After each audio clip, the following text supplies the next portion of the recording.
Moi, je suis né au Maroc, il y a maintenant quelques années, malheureusement. J'ai eu la chance d'avoir plusieurs appartenances, ce qui faisait que je passais mon année dans les lycées cossus de Casablanca et les quartiers cossus de Casablanca, et mes étés dans les quartiers les plus populaires du Maroc.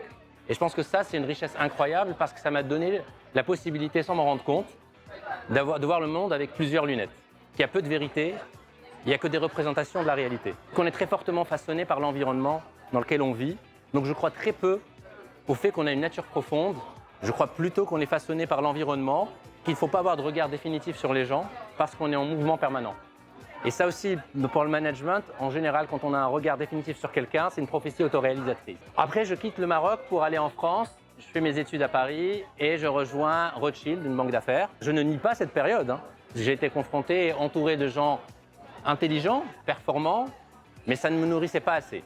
Je me posais des questions sur l'utilité sociale de mon travail. Et je me posais aussi des questions de la diversité de la richesse. Moi, j'ai toujours cru que l'intelligence était diverse. Je ne crois pas du tout à la verticalité de l'intelligence. Je crois qu'elle est multiple. Et l'intelligence collective m'accompagnera toujours. J'avais une soif de citoyenneté et de sens. J'ai eu la chance, dans mon parcours, je conseillais une entreprise à Toulouse, dont le président s'appelait Carlos Vercaeren. Et la raison pour laquelle on s'est rencontrés, c'est qu'on avait une vision du monde commune.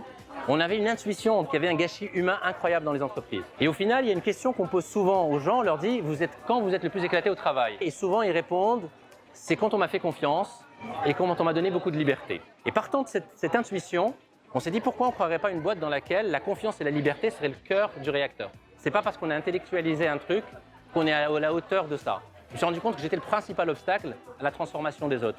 Au final, on prend l'espace. Et quand on prend l'espace, on ne laisse pas l'espace pour les autres. Et donc ça, ce travail de lâcher prise, de réduire son propre espace pour que l'espace des autres soit plus important, c'est un vrai travail personnel qui est douloureux, mais qui est indispensable si on a l'intention de transformer en profondeur les choses.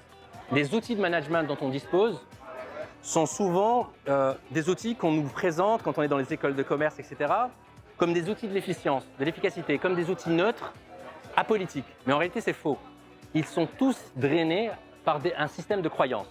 Je vous donne un exemple. Quand on donne des primes individuelles à des gens, on croit profondément que les hommes sont drivés principalement par la maximisation de leur profit personnel.